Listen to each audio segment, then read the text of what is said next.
Hey, what's going on, YouTube? It's the brain of the mainframe here, Niall Scal with Crowdfunding Comics, and we are here for another exciting episode. And this is episode 85. Mr. Tucci, it's our first Saturday episode.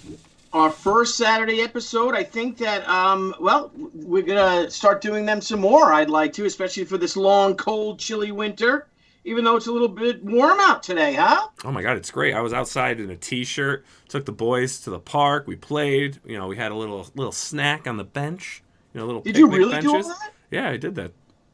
Yeah, it was a nice day. What a great dad you are. Well, I know. Welcome to episode number 85, guys. Sorry this is last minute. We didn't get a confirmation from our guest because he is all the way across the pond in the UK. We've been talking for the past day or so, and Niall, you scurried and you were able to make a promo and send it out an hour ago, and then sent it to me. So that's good. But ladies and gentlemen, without further ado, can we introduce our guest, one of the most controversial figures in all of comics for the better part of 2 decades, but one who's known for getting scoops way before anyone else. Getting, things that were just rumors, they end up becoming true because he has an inside. Somehow, he and his team end up getting the real inside going-ons of what's happening in comics. Again, but not without controversy. But here we are, Niall. We're here to cover the entire industry. Yes, we are. And I think it's time that we actually start going and do spotlights on those who make the news, who are in the news, who report on comics news. So without further ado, can we introduce the one, the only, Mr. Rich Johnston of Bleeding Cool News? Where are you, sir? Right over here. Good to see you guys. Lovely to see you. There you are. It's lovely to see you as well, and thanks for coming on the show. We appreciate it. We know how busy you are. Oh, it's lovely. It's lovely to meet you, Niall. And of course, Billy, I've known you for decades now, sir. Decades, my friend. Yes, decades. And again, you're not one to shy away from controversy, not being, and who has been involved you're in the middle of all this. You're the one who's reporting on things. You're reporting stories that people don't even want to know about. Sometimes they end up becoming rumors. Many times they end up becoming true, especially some of the real blockbuster mainstream stuff. But we're here to discuss because you put out every year, Bleeding Cool puts out their top 100 power list. And yes. Everybody reads it, whether they agree on it or not. And you put out there and you say, well, if you disagree with me, let me know. And people do seem to let you know their opinions. So we're here to discuss it. Let us know how you got to that. Talk about this list. Again, we're all in comics, and why not have one of the biggest news sites in the industry for the past, 20 years now have you been doing this? Bleeding Cool for 10 years, but I've been writing about and reporting on comic books online since 1992. Yeah, so you even before. So Bleeding Cool's been around for 10 only. Let's get a little history on this, though. I mean, for anyone out there that's like, what is Bleeding Cool? Maybe they're not familiar with it. How did Bleeding Cool come to be, Rich? Oh, Bleeding Cool came to be because I lost my job in advertising. I'd been writing about comics and reporting on comics rumors, news and gossip since, about 1992, when I first discovered this thing called the internet at university that no one else seemed to know about at the time. And I just started finding little stories because there were a few comic book people online, even back then. And I was able to start finding little stories, and I thought writing about them might be fun. I was influenced by a lot of British media, a lot of tabloid media, and a lot of British diary columns. And I quite like that way of writing. A British magazine called Private Eye was a big influence. And I just wrote that kind of thing as a side thing. It was a fun thing to do.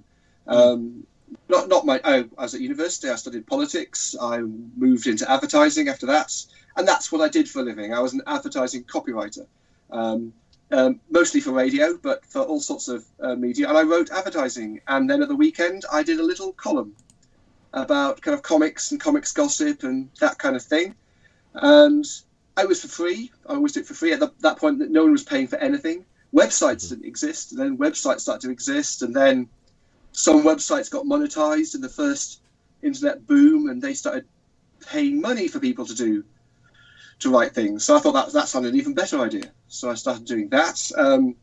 Really, that was the time, I think, I'm trying to remember now, David Gabriel, who's now at Marvel, hired me to work at Next Planet Over for a few weeks, I think. Eric Stevenson was my editor back then. So Wow. years and years ago. And then it kind of happened and then it fell apart. And I would keep writing away, doing it the weekend as a fun little thing. And then I started doing it for Comic Book Resources. That must be about 18, 19 years ago. And that became Comic Book Resources' most popular column. And eventually, as I said, I was working on that, working in advertising. And then the advertising recession hit 11 years ago. And there was hardly any work out there at all. So it was Avatar Press, a comic book publisher who had published some of my comics before then. They said, that thing you do every week for Comic Book Resources, why not come and do it for us every day and we'll pay your mortgage? At the time, I just had my second child, just moved into a new home because of that. So the idea of having basically it was basically Bleeding Cool. It was either Bleeding Cool or we'd lose the house and be on the streets. So it wasn't a hard decision to make, and so I did that for a while doing advertising at the same time, a bit of freelance, and Bleeding Cool kept growing and growing. And eventually William Christensen, the publisher of Avatar Press, said, yeah, we're doing this full time now. None of this advertising malarkey. You're going to just do Bleeding Cool. And I kind of have done. And we've brought on so many other writers over the years. Lots of people have reported for Bleeding Cool at different times and have then gone on to do other great things as well. Donny Cates, he used to be a Bleeding Cool reporter. Chris Delando, who's at Read Pop now, he did as well. And it's been quite fun to see everyone kind of move on and grow. Halamine Shannon, she's a senior editor at Heavy Metal magazine now. I could name quite a few. So it's been lovely to see these people kind of move on and move into comics in all sorts of different ways. So is Bleeding Cool part of Avatar? Oh, Bleeding Cool is owned by Avatar. Yeah. Bleeding Cool always owned and published by Avatar Press. I did it's not their know. Baby.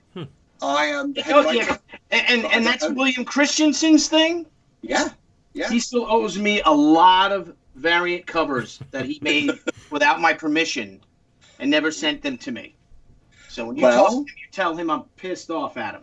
Do you know what? I will tell him that. You tell him that. Administrative slip somewhere along the way. Yeah, I'm sure it was.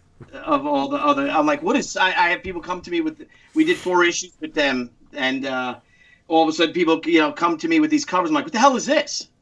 Oh no, this is the. I'm like, oh, you know what? I'm like, sure, I'll sign them, but covers I never even seen. So okay. that's a whole nother show. We'll get him on the show. I'll set his ass straight. Anyway, so that's for another time. That's for another time. Anyway, but we're here to talk about again the top 100 comics list. Yeah. The list. Yeah. And how many years have you been doing this? Has this been going on in the whole 10 years? No. It was something we'd always discussed. In fact, before Bleeding Cool even started, there was some discussion that Avatar would publish a magazine, Power List kind of thing. It was actually inspired by things like the Guardians, Guardians Media Top 100, Forbes Power List. Lots of different industries do these kind of things, but there wasn't one for comics.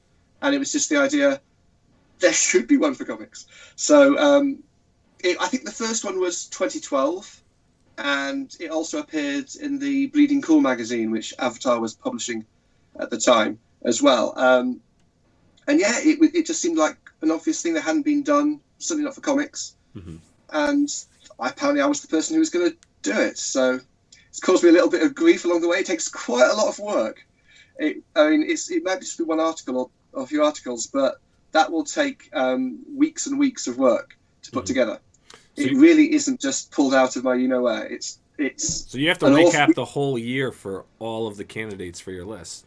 To some degree, and we end up we also have about, I think we have about 300 to 500 candidates each time for that 100. So I'm kind of going through them, swaying them, cutting them out. So no, not this year. That not because of this. Get rid of these people, and eventually I'll get to about 150, and then the really hard work comes in, and And then, but a lot of it is actually good. It helps to justify why people would be there anyway. So it means that when I have that 100 list, eventually, I feel really secure in it. I talk to a lot of people. When I'm doing these, I will talk to all sorts of people across the industry, retailers, publishers, creators, seeing where the impact is, who affects their decisions, and it takes quite a lot of work, but it's.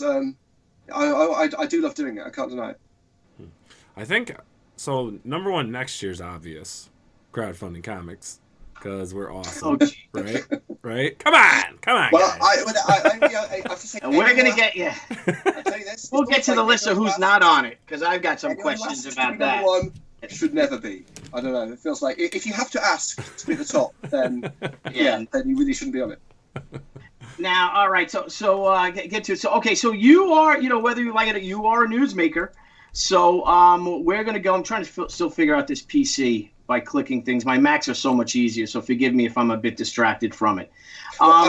You on an iPad, so if that makes you feel any better. Yeah, no, I dig my Macs, but for the video stream and all, and Niall's on PCs, that's why we switched to this.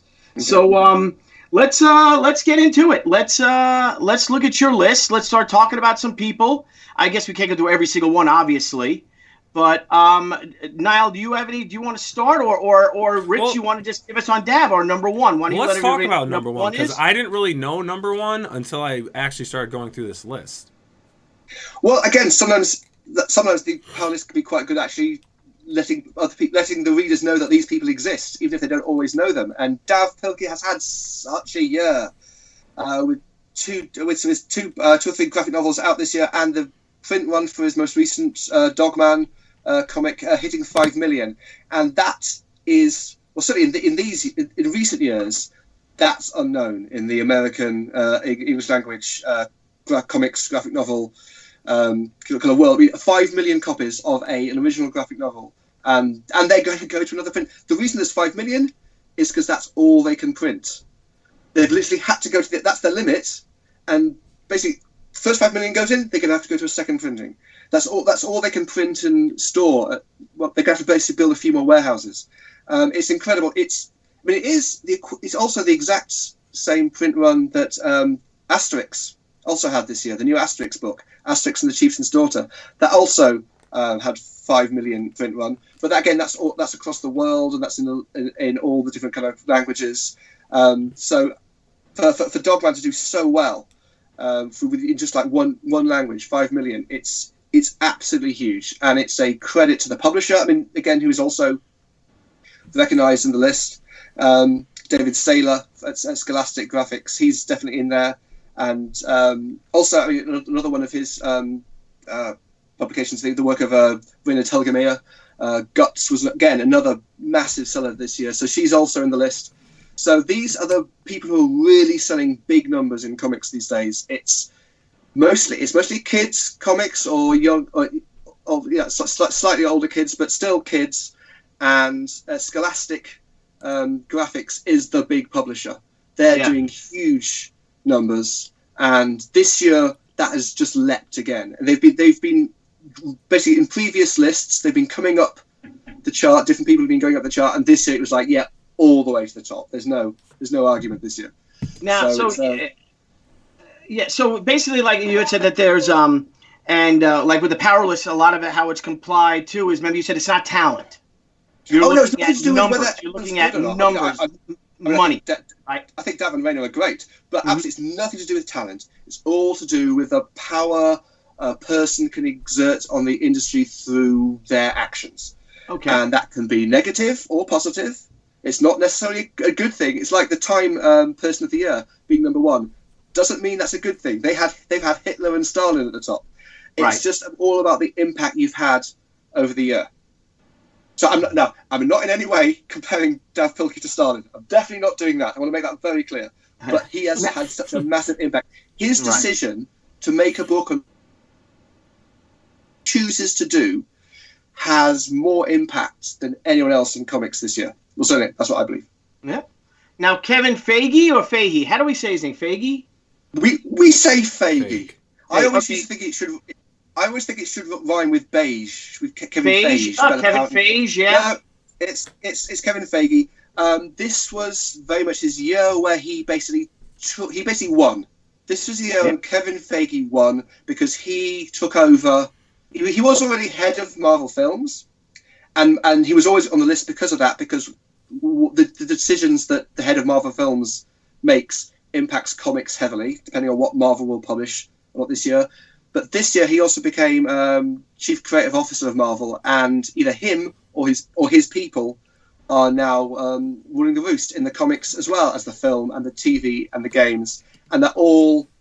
I mean, this is the thing. The list only measures the comics industry. We're not interested in films, but we have to acknowledge the effect that his decisions now have on the comics. And Marvel being the largest direct market publisher, it's his power being concentrated so much in one person, definitely high, very high up the list. He could well have been number one, but it was the if Dogman hadn't sold quite so many copies, he would have been number one, and that only kind of came out at the end of the year. I was thinking halfway through the year it was looking like Kevin would be number one, and then the new Dogman hit, and it was kind of like, Dav's now jumped up. Well, it is good to see a creator as number one. That's good to see instead of a suit, you know. Personally, sometimes suits, sometimes creators come, sometimes suits go. Now with Kevin up, now we know John Nee, who is the publisher of Marvel, right? Or is he the president? John is the publisher. So John really does all the business stuff. He runs everything. He stays in the background. He's not a big publicity hound or anything like that. And he stays. And he does. That's what he's supposed to do for the most part, right? But with Kevin coming in, with the more creative say you have like that Joe Quesada was demoted, in a sense. Yeah. Well. It depends how you argue it, but certainly on the power list he was, yes. Yeah. Oh, I thought he was at Marvel too. He no longer had the CCO. He had a different position, and it's the idea that it's meant to be a similar position. It's meant to be like a sideways thing, but effectively, I think. So they gave him a lateral move. I think that's the idea. I'm not even sure they called it anything at all, but that's the way it was meant to be interpreted, I think. But I think that certainly Kevin has much more influence, impact, and power on the comics industry than he did, and some of that is stuff that Joe would have done in years past. Right. So then Kevin came in, got the title, and Joe was laterally moved to another spot. Where does that put Joe and Dan Buckley? Well, again, they're on the list, but everyone's had to have a little bit of a shuffle down a bit because Kevin's kind of moved up a bit. Everyone else has had to shuffle down a bit, so everyone's still there. They're all on the list, and for those reasons. Just the ones you said. Even Ike Perlmutter's still on the list. I mean, he just lost all kind of creative controls. He's still got all the financial controls. So Ike Perlmutter, he's lower down on the list, but he still has a big impact. All right, now Pam Lifford, Walter Hamada, and Jim Lee, our friend Jim. We went for the threesome. Now this happens occasionally when certain people are working so closely together that I don't want to separate them. By working together, they raise themselves collectively up the list. And this is the thing I was told by so many people is how Pam, Walter, and Jim work together very, very closely, and you can't put a credit card between them.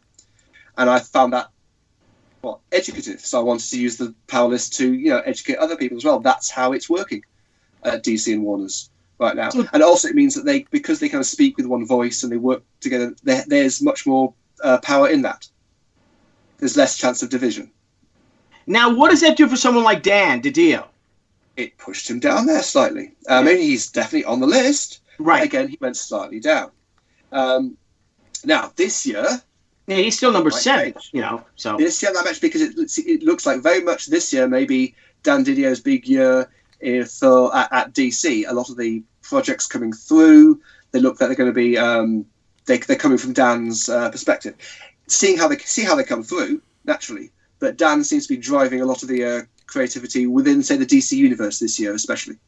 Which I think is what he's always wanted to do anyway. Yeah. Instead of when you're doing all the business stuff and publishing, I mean it's a lot, So depending how it goes, I can see Dan rising up the list for next year. Again, I agree with that. Depends how things go. And like I said, it's positive or negative. So whether you agree with what he does or you don't, you have to recognize that he's the one who did it. Right. Okay, number 4, Raina Tegelmeier, the second best-selling comic creator in America. There she is. Yeah, there we go. I've got Guts right here. She, again, huge numbers. I mean, she did well on the list last year. She rose this year because her sales have been up again. She's another of the Scholastic graphics comic book creators who are just bringing in huge numbers. And pretty much everyone wants to be like Raina or like Dav. You can see, even in the comics, you look at some of the things that DC have been doing, their original graphic novels for all ages or younger readers line. There's things that you look at, you think, that's really quite close to like Diary of a Wimpy Kid, or very much like Guts. There are books there you think, I can see where the influence is. There's a definite kind of Me Too kind of appeal in some of those books. Not all of them, but there's a few that are definitely, which is just the right thing. That's what everybody does. That's what every publisher should do. If there's a big hit, try and put out something that might appeal to those people. And I think right now DC Comics looks like for this coming year they may be ahead on that. We'll see. I do understand. I hear that Marvel and Scholastic have some kind of deal going on, which would be great because that hasn't always been the case. I look forward to finding out. Hopefully you'll read it on Bleeding Cool first. We'll see. Yeah, I mean, and DC's doing some fantastic. Like the Tiny Titans are just brilliant. I think Art and Franco's, it's brilliant. And why those aren't? And they've got other books they're doing. They're doing a Superman book for the all ages line as well. So they kind of like original graphic novels. So yes, that very much. I think that stuff that they did has become a proven ground. It's like, let's try and do books like Tiny Titans, but aimed specifically at that crowd. And also things like the DC Superhero Girls. That's also mentioned on the list. The people behind that. That's been doing very well as well. I mean, they got a whole merchandise line out of that because who knew? Young girls like to buy superhero comics as long as you can create them and market them and push them in the right way. Yeah, as long as they see them. Now, I mean, my youngest daughter, she loves all that kind of stuff. She's she's 11 and she's a mad Catwoman fan. So the Catwoman graphic novel that came out in the YA line earlier this year, she adored and she keeps wanting more. Oh, that's a smart move on them. Great. Yeah, I mean, it is a business, right? I mean, that's what it is. Absolutely. David Saylor is your Scholastic vice president. Sorry? No, you have David Saylor, who is the new entry's number 5. He's a Scholastic vice president. And I remember when Jeff Smith went over to Scholastic, bringing the Bone Library. That was David. That was David, wasn't it? That's what I was getting to. Yeah, I mean, David was amongst the team who created that, and he got Jeff and Raina as part of the inaugural line all those years ago. So yes, David was part of that. Now, this is a little interesting that Eric Stephenson is down, the publisher of Image Comics, of how Image is making waves in the direct market, but also in Hollywood and on Netflix and television and all. Well, again, I'm not interested in Hollywood and Netflix unless it comes back and reflects on the comic books. This year, Image Comics will have less impact. It doesn't have Saga, it doesn't have Walking Dead, and while it has other very strong books, nothing is going to be quite as strong as those two. Their market share was slightly down this year. So while Eric Stephenson is still massive and his impact in what gets published and what changes the industry is huge, absolutely phenomenal, this year it meant that was slightly down. But he's still, high on he's still in the top 10, and there's no chance of coming out of it. But yes, he was down slightly. But again, sometimes that's because Dav Pilkey and David Saylor weren't in the top 10 last year. Now they are. So sometimes it's nothing to do with the people. It's just the shuffle. The shuffle of the market. Now, Jonathan Hickman is a new entry, the writer. Yeah. Wow. Yes. I mean, he's broken from nowhere into the number 9 spot on your list. Yeah, well, he's been on the list in previous years, but he's been taking a bit of a break. He's been working on his own personal projects for a little while, or so we thought. Turns out for an entire year, him and the Marvel people were behind the scenes working on the big X-Men revival, and that was a franchise that had suffered badly, mostly because of Ike Perlmutter, but in general, the X-Men books were in the doldrums and had been for a long time, and for many retailers, X-Men was the thing that sold. So without the X-Men books doing very well, they'd lost a limb. And Jonathan Hickman and people like Jordan White, who's also on the list, and also the artists and creators involved by creating House of X and Powers of X and relaunching the X-Men in a way that would dominate the charts. It was a massive impact that came through. And so yes, absolutely. And that kind of came from one man. Again, it's partly the power list reflects when power is concentrated in one person. And you can look at the success of X-Men and you can really credit it a good 90% to Jonathan Hickman. To his vision, yeah. Yes. And you see, it's interesting because, like, going back to number 8 of how Eric is down a bit, and with number 9 with Hickman coming in, with the new House of X and everything like that, it's interesting because, like you said, there's no Saga, there's no Walking Dead. You have your stable, but they're still monstrous. And all sorts of other books. I think on volume-wise, their numbers have gone down a lot. Some of their books are publishing are 900 copies, and it's like, wow. But okay. Never, ever believe those numbers when you see them. Nothing is selling that low. When you see things that kind of, it's always an estimate, and it always misses out all sorts of sales. The Image would not be publishing a title that was selling that low. It wouldn't be able to go through the printers. Because that's what I look. I'm like, how the hell are they afford to publish these books? Some of those numbers are low. Yeah, some of the numbers are low, certainly across the line, certain lines, but they're never that low. Whenever you see a number quoted as an estimate or whatever, you can always at least add a good chunk on that. I don't know whether that's the common sense quotient should quote, but yes, there's a lot of estimation going on for sales, and most people don't release actual sales figures. Also, Image does very well with the book market, to the degree that they've at one point they actually pretty much saved Diamond Comics from going bust a few years ago, due to Image being the book that Diamond has exclusive rights, the publisher that Diamond has exclusive rights for the book market, and they do very well in bookstores. You'll certainly see in sales throughout the year. When you look at the book charts, they look very different to the comic charts, the normal comic charts. The book charts, you'll often see Image books taking most of the top 10 in the actual actual collections that are collected and published, whereas you won't see that as much in the actual comics. So when it comes to these, you have to remember the book market as well, and Image definitely outperforms when it comes to book sales. Yeah, I remember there was a creator, I forget who it was, and he had written an article and stuff about how his numbers have gone down. And it's just hard to, you have a dream of being a comic book creator and going through a publisher or something like that, and you just see the numbers because, your number ones are always nice and big, or pretty substantial. But also, and then you have to remember that it does differ. If you're working for Image, the deal you get working for Image, if you sell okay numbers at Image, you will make far more money than at Marvel or DC with the biggest selling book. Sure. So if you're selling like 25,000 at Image, you will be out earning every creator at Marvel and DC. Yeah, absolutely. Oh yeah, I know. The ones who are getting 200,000 sales or whatever. It's if you can get like over 15,000 sales at Image, you'll do quite well for yourself. Sure. And those numbers would get you cancelled at Marvel and DC. Yeah. So, Yep. It's interesting, isn't it? And again, like the royalties don't start till over 50,000 copies, I think, for DC.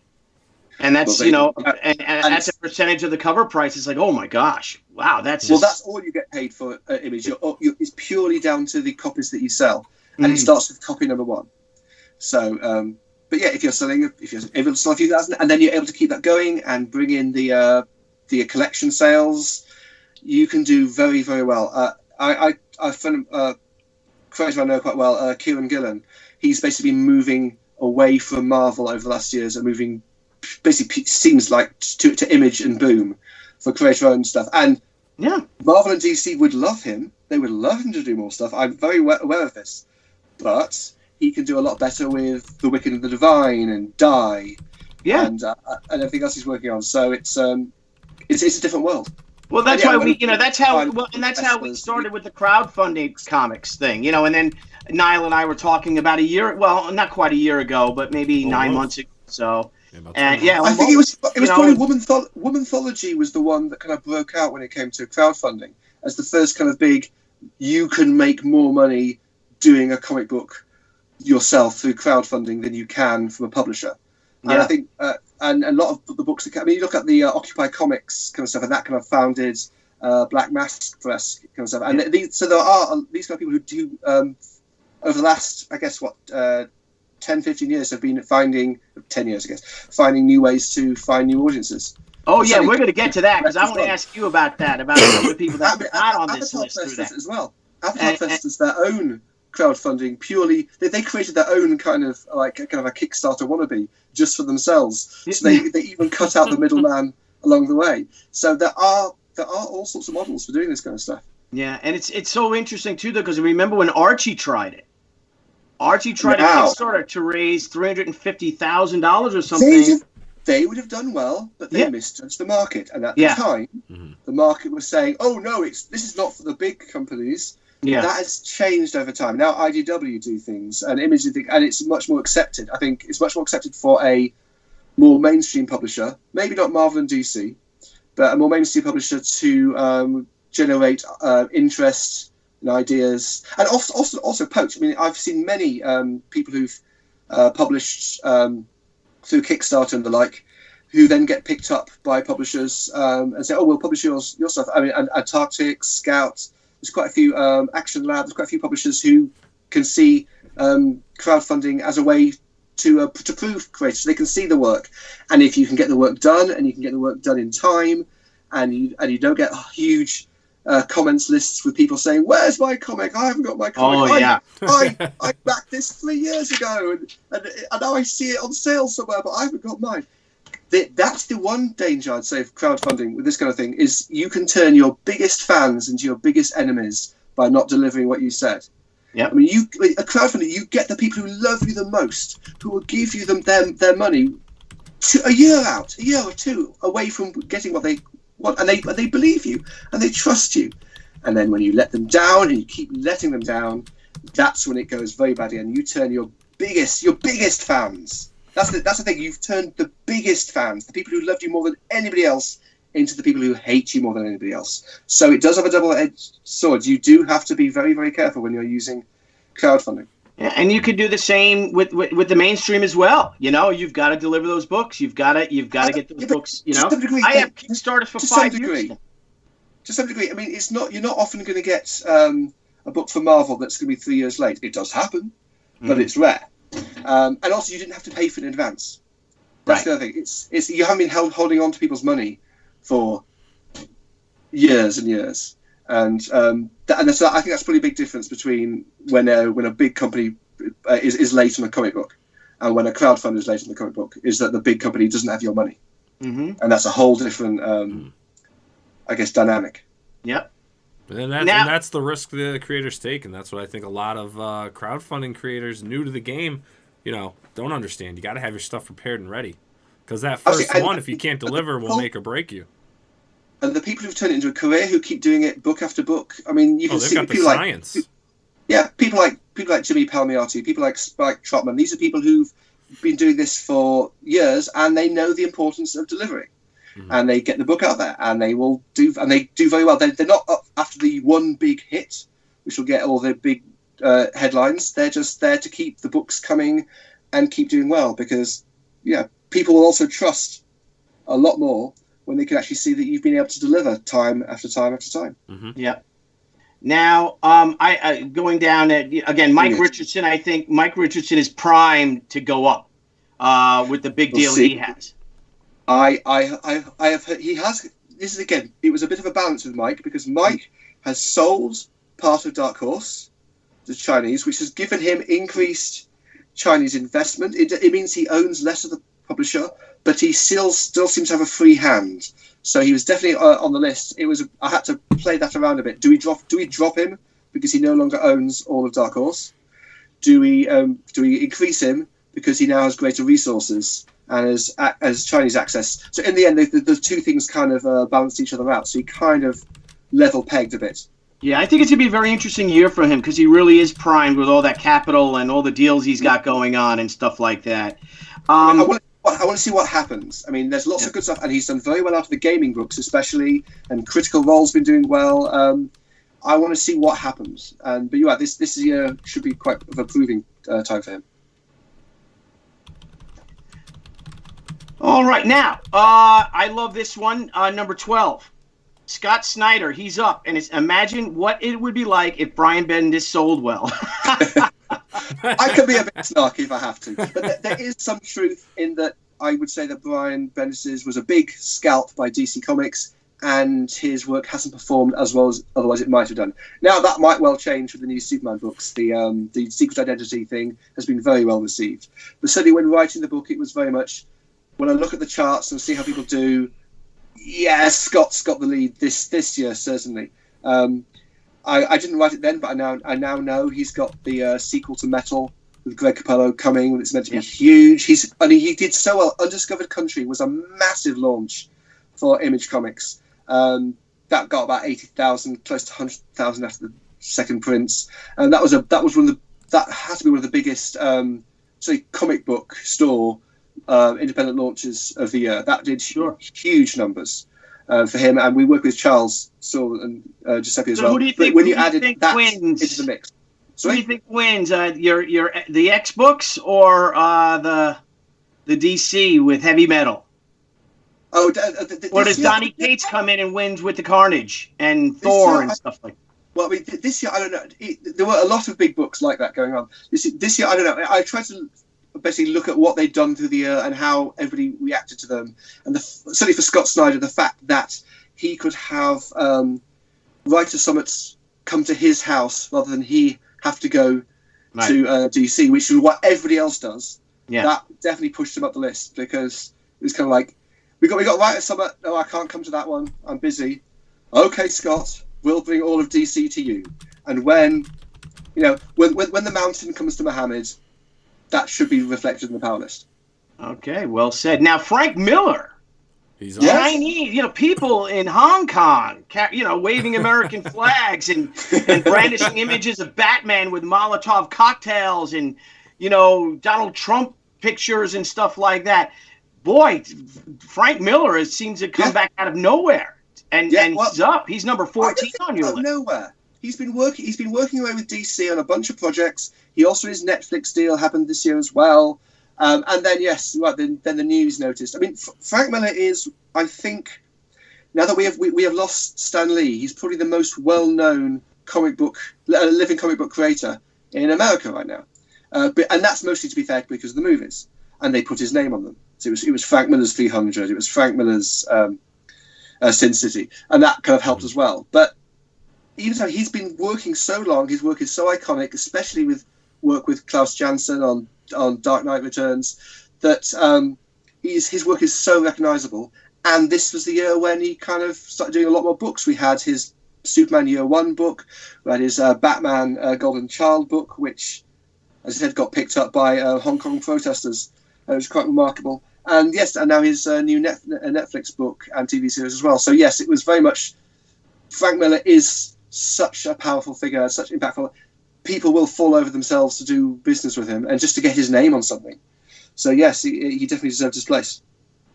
Now, if I'm sorry, Niall, if I'm taking up, because I'm just curious about these things. Do you want to jump in, or are we okay? I'll be honest. I'm really curious for 16, Steve Jeppy. I'm interested about that. What you have going on there.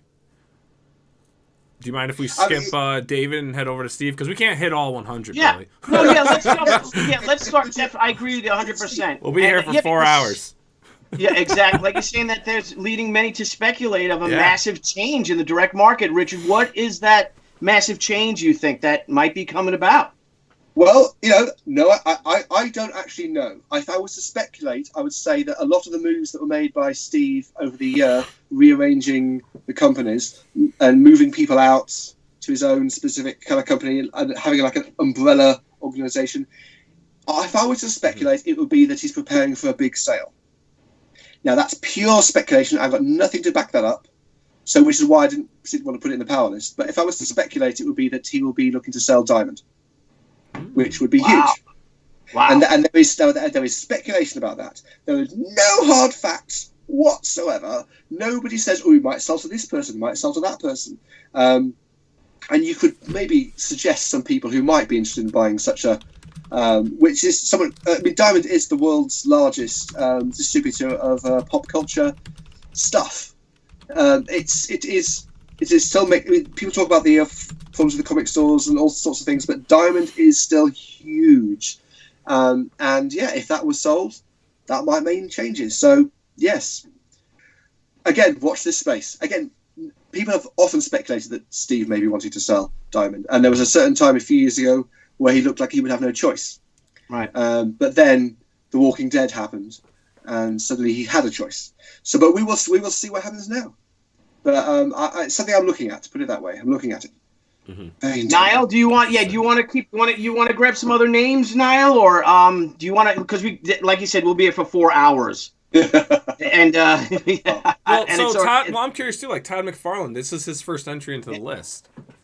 Well, again, he's been in previous lists. It's a new entry as opposed to last year's, and that was pretty much down to the Spawn 300 was the second best-selling comics of the year. It did huge numbers, and it kept going. It's kept that book in the top 20 since. Again, Tom McFarlane might be the third best-known comic book creator. It was. I was just watching the that Seth Rogen movie. It came out last year. At which point, suddenly, like Tom McFarlane gets name checked, and his art starts appearing. Really? The long shots. That's it. He's still a go-to person for that. And Spawn 300 shows what happens when he draws. If he actually draws the comic book, people turn up and they buy it by a lot of numbers. And he's kept drawing for issues Theo 1, Theo 2, Theo 3 since, and they've been doing well on the sales. So yeah, this was kind of his year. Mm-hmm. And he's still got a strong position within Image Comics. I think, is it Chief Financial Officer? I'm not sure, something like that. Yeah, he's up. Yeah. So now he's got the contract with the DC line of toys. Well, that's again. Now that would have nothing to do with the list, of course, because that's all to do with toys. Yes, but they may well impact on the comics themselves, and we'll see how that goes this year. If we can move down to number 36 for something I'm actually working on now, and with the publisher of this book, Dynamite, you have Nikki Barucci. Yes, Dynamite Entertainment he's up, and he is number 36. And I think rightfully so. His hands, I mean, he's into so much marketing. So much. He's even working with crowdfunding creators. Your take on Nikki Barucci coming in. Nikki Barucci is, to some degree, he's the second-hand car salesman of comic books. He's not got that kind of feeling. He's always like hustling. He's got that kind of Stanley hustle thing going on. And when he's on point, it's amazing to see. And certainly this was the year last year where a lot of books launched very strongly. I mean, he did so well with Vampirella. That was never good. No one expected it to hit that well. Really didn't, and it was out of the park, and it kept going. And also with the way the success of the Boys TV series, that also impacted on Dynamite, and he was able to leverage that. And so suddenly there's a lot more Boys back in stock and all through comic book stores. Yes, absolutely. This year he did an awful lot of work, and so he definitely deserved that a raise on last year. Absolutely. Niall, do you want to grab? Mary Javins. Kind of, she's putting the keeping the Band-Aid on things. Well, that's a little bit of a wordplay there. She's in charge of a project at DC Comics that's yet to be announced, which I refer to as the Band-Aid. It's a bunch of books that are all going to, for either 1 or 2 months, they're going to change editorial creatives just for those 2 months while the main team get to prepare for what's coming next for DC. So they did it before with something called Convergence a few years ago when DC moves from New York to Burbank. Mary Javins created the Convergence storyline, which was like across the line. That's like 100 comic books to cover that move. And she's doing something similar this year again. She's creating a whole bunch of comic books to run, and that will cover what looks like what we're calling 5G, which is whatever DC Comics are doing next. Their big thing for 2020 or 2021 whenever it actually does come through. But just like as Jonathan Hickman and all these people did, they prepared the House of X and Powers of X books in secret without anybody knowing what was actually going on, and then just like emerged to say, we have this new creation. That's kind of what DC are going to be trying to do. They're basically going to be putting something together while Marriage of Ends books comes out, and then they'll emerge and show what they've all been working on all this time. So it's, you'll know, a lot of comic books get created very close to publication dates, especially in American publishers. It's not so much true of the rest of the world and lots of other publishers. I was talking to people at 2000 AD. They're working on stories that won't be out till next year, and they're writing and drawing them now. But that generally doesn't happen as much with Marvel and DC. So this is an attempt to try and create that, create a kind of a band-aid, something to get everybody else a bit more lead time. And when you get a bit more lead time, you can then look at what you're doing a bit more carefully. You can go back and change things and tweak things to make things line up a bit better. DC Comics has been talking about something that Dan Didier was saying over the year. They're wanting to increase what they call connective tissue for their shared universe. So you get the idea that they're all working in the same universe. And if you can go back and you can make it look a bit, you basically almost kind of give your comic books a second draft. You could basically kind of make it look a little bit more that you knew what was going on all the time. I think something Neil Gaiman says. So the thing, and Marie has point on that. So a lot of what we'll be seeing this coming year, certainly from DC in the superheroes, will be down to Marie. Mm-hmm. Now, I guess now maybe we'll switch. I'll do one, you do one, like that. It doesn't matter. I mean, if you got a couple and you want to go through, I'm looking at, you have number 48. You have Art Germ, Stanley Lau. And he's down. I think, in my opinion, I thought he's ascending because I would love him to do a cover for us. I mean, I think he's astonishing. I'll tell you why. He was higher last year because last year Stanley was the cover artist who would push sales in a book more than anybody else. It was all down to Stanley. If you got Stanley in a book, your sales would go up. Now this last year, he's had a few challenges. People like Derek Chu and other kind of creators who've come on board. And it's almost like, well, if you can't get Stanley, there are other people you can get as well who have a similar impact. So while Stanley's work is not in any way a slight at Stanley's work or the appeal of his work, I think his work's fantastic. It's just a recognition that within the market, sometimes other people can come along and dilute you a little. So that's all it's there. So the down is purely to recognise the fact that there's more than one Stanley out there now. There's more than one Art Germ. Right. Niall, do you have someone that you're curious about? Yeah, or? I am. So number 58, Nick, and I'm gonna murder his last name. Is it Colnese? Don't ask me to pronounce. I have no clue. So we're gonna call Nick C, number 58. Colonese. You're Italian. Colonese, right? I guess. Colonese, yeah.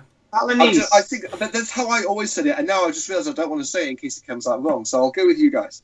But yes, the guy, the founder of the Key Collector app, that's had this year. That has definitely become an impact on the shop floors on Wednesdays, especially when people want to know what the hot new comic book, which will be worth some more money in a week or two, or maybe 24 hours. And so we should become friends with this guy. I mean, he's not alone. Like, the reason why he's not higher up is possibly because there are other competing services too. But I would say certainly over the last year, the Key Collector app was the most visible. Again, this is when I would be talking to retailers and they'd be telling me it's that damn Key Collector app. That's why suddenly I haven't got enough copies of this comic to sell to my regular customers because some guy came in and bought them all. And so, of course, what happens is retailers, they have to sign up and pay the money it's a pay service to join the Key Collector app so they can see what people are going to want in the morning so they can restrict them to one per person or maybe put them up on eBay themselves. I don't know. Wow. Ask those kind of questions. But he's certainly a book that gets picked up like that by the Key Collector app will sell a significant amount more copies that Wednesday than it would have otherwise. How long this will last? I don't know. It's still kicking in. Let's see how it goes this year. Now, do they mainly go after mainstream books, or do they go on the whole gamut of even like crowdfunded books? Okay. I think there have been a couple of crowdfunded books over the while, but mostly I think it's down to the limited nature of books. Like if a book comes to the direct market, we already know how many copies are coming through. You can't get any more of them. There'll be 15,000 copies. They'll be landing in comic stores this Wednesday, and there'll be no more certainly of the first print. So it's kind of, but also they're everywhere. So so pretty much if you get the Key Collector app and you've got a local comic store, you can probably do quite well out of things. But it's you won't get that with a crowdfunding thing. You can't participate as easily in a book that's being published that week. It's all about the topicality of it. So it's hard for, say, a Key Collector app to say this crowdfunded comic that might be out in the next 3 months is hot. That's never going to get the appeal as something that's out this Wednesday, and by Saturday will be selling for $50. So there's a much more immediacy, which I don't think crowdfunding comics can approach, or probably even wants to. But certainly there's some comic book publishers and retailers, they do quite well out of this kind of thing. I'm sure we're going to see a bit more game playing going on. This is like what happened, because this is kind of what Wizard used to do. You remember when Wizard magazine, they would say the top 10 hot comics, and that would always put the prices up. They would put the prices up because they were that. And that was in a magazine that came out every month. And it was you would see publishers would then try and game stuff. They would start to create product to appeal to Wizard. And I can definitely see emergence of publishers trying to create product to appeal to Key Collector app or similar rival services. They do exist. So I would say that is an impact on the industry, and one that I thought was worth recognizing in the list. I thought, speaking of Wizard magazine, I thought they were coming back. Was that just a rumor? If it is, it's not one I've heard, but I've heard it now. I'll look into it. Now there are, Wizard does the shows. The Seamus brothers do the Ace Comic Con and Ace Universe shows as well. So there are, and also you get a few of mini Wizards. People from Wizards have gone off and done other things. A bunch of them joined DC Comics. There's someone else set up another comic book convention. So there's a few kind of like mini Wizards around the world. So there's always the chance to bring that back. I'm sure it's still a good brand. There is a Wart the Wizard coming out in 2020, though. Say that again? There is a book called Wart the Wizard coming out in 2020 Is there? Fantastic crowdfunded book. Okay. by Mandy Summers. So okay.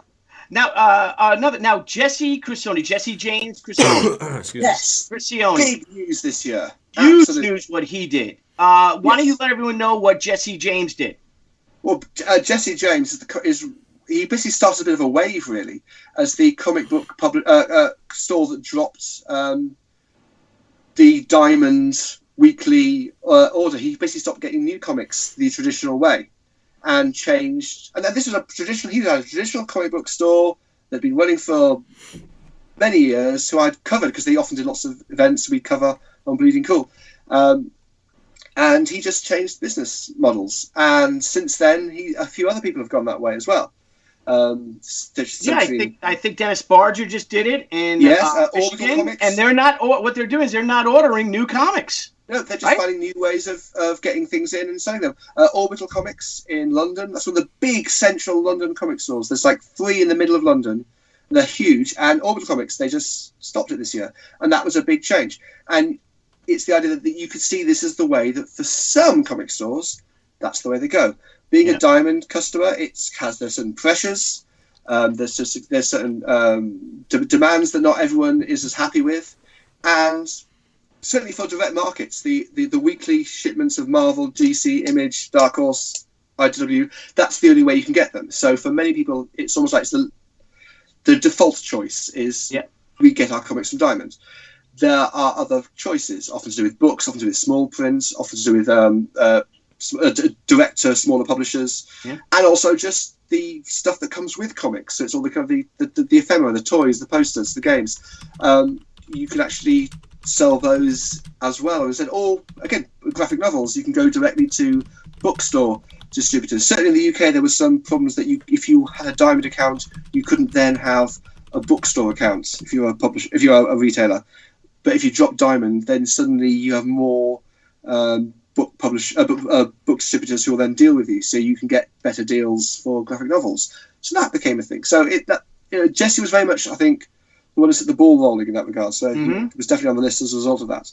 And he's not going out of business. And Jesse's a big supporter of independent books. He reaches out to independent creators, a lot of them who do crowdfunding or whatever. Yeah. He's a big supporter of creators, and he knows what sells. And he's a businessman. He's also set the comic book shopping network. Again, it's another way of selling online and getting comics out there and turning a profit out of it. So it's again, he's finding new ways to do business. And I think to some degree, I mean, this is not me in any way knocking Diamond, because I'm a massive admirer of what Diamond is and how it's been created. The idea that you could basically send what ephemeral products, little bits of paper that were designed to be rolled up and put in your back pocket, and you can sell them across the world in pretty near mint condition every week is a phenomenal achievement. But for some people, like I said, it has certain pressures and demands that they might not be as happy with. And here's the thing about comic book retailers.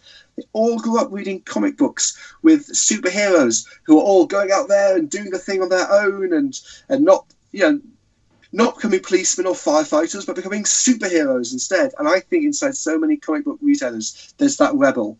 There's that idea that, no, I'm not going to do what the man says. I'm going to go out there and do this for myself. There's a strong libertarian streak, I think, in superheroes, and I think in comic book creators, characters, and creators, and not so much creators, but certainly retailers, and fans, that I think what Jesse has done definitely appeals. Absolutely. Very Howard Rourke of them. Niall, do you want to pick somebody? Well, I'm gonna jump to one. Oh shoot, or do I want to? What do we got for time? I don't want to keep you on too long. I can go long. Okay. Shit.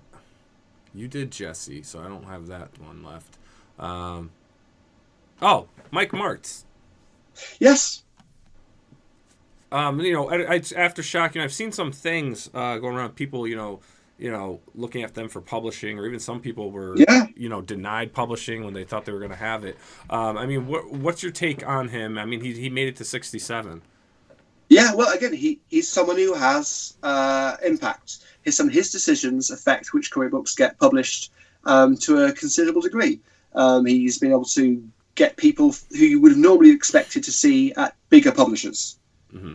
And push their comic books out, and done very well. So, and you've seen a lot of creators do well as a result of having Aftershock books as well. Mm-hmm. So, like Donny Cates and the like. So it's very much a place where I guess creators are happy to have their comic books published. He makes that happen in a market that isn't always quite as friendly to new products. And you see them on the shelves as a result. He's done quite and more so than other publishers in that sphere, I guess. He's one. I would say Aftershock is above people like Action Lab or Scouts in terms of having that kind of public impact. And he's able to certainly use his own contacts. He used to be a Marvel guy. He's able to use all of that to get higher profile creators and get higher profile creators to what is basically a much smaller publisher is I would say is reflective of his power and why he's on the power list. All right, cool, man. He's my Sergeant Rock editor. Great guy, great buddy. He's a very talented editor, very smart. Works well with his creators. Sorry? Say it's nothing to do with his talent. Right. He's here because of what gets done. All right. Now, now we're getting into some crowdfunders. Now you have Charlie Spike Trotman. Yes. One of the pioneers of this, who's been doing crowdfunding books for a long time. Yeah, and she has turned it into a huge business. It's an absolute. That's where we're going, Rich. Business. All right. She's sold millions. She has to be one of the bigger in total crowdfunders. Now she's done a lot of projects and a lot of products through Iron Circus, and a lot of different ways of getting people to be involved in that crowdfunding. But she does such huge business, and that's really why she's there. She just keeps selling and selling and selling lots and lots and lots of comics. They keep coming out on time, and people keep lining up for new ones.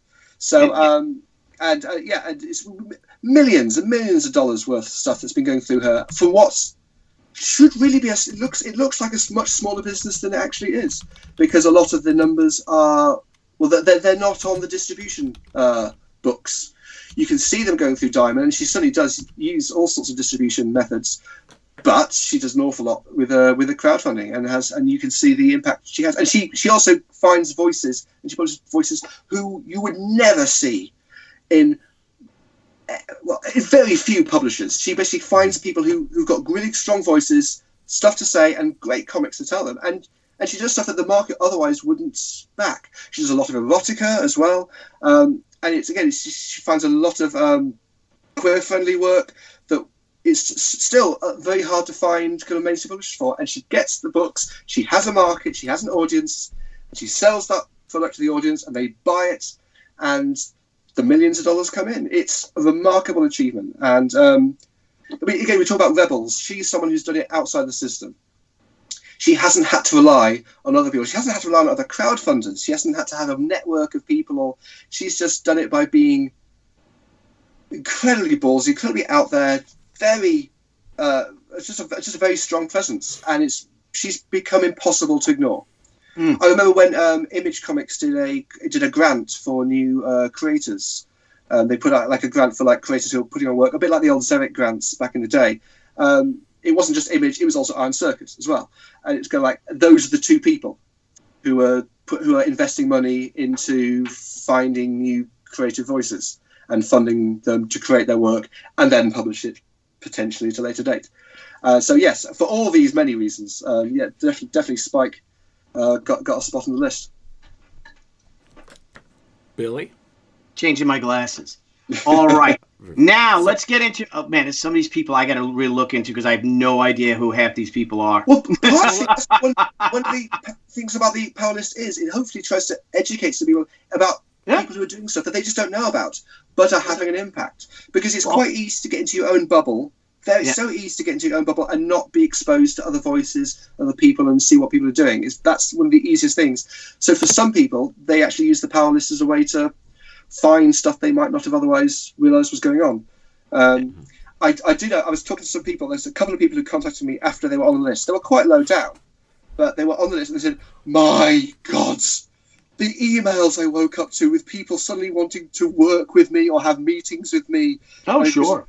Because people hadn't realised that these people were around. And some people, they hated it. It was like, I've got enough work on my plate. I do not want to have 50 creators suddenly think they can pitch me, or 3 potential employers want to take me to lunch to pitch me because I've got all the stuff to be getting on with. Can you not put me on next time? But yeah, there's a reason why they're on it. But it's your list, and it is what it is, right? I mean, and you even put in your article, debate me why they should or they should not be on there. And you can even have those creators tell you not to put them on. Don't put me on your fucking list, man.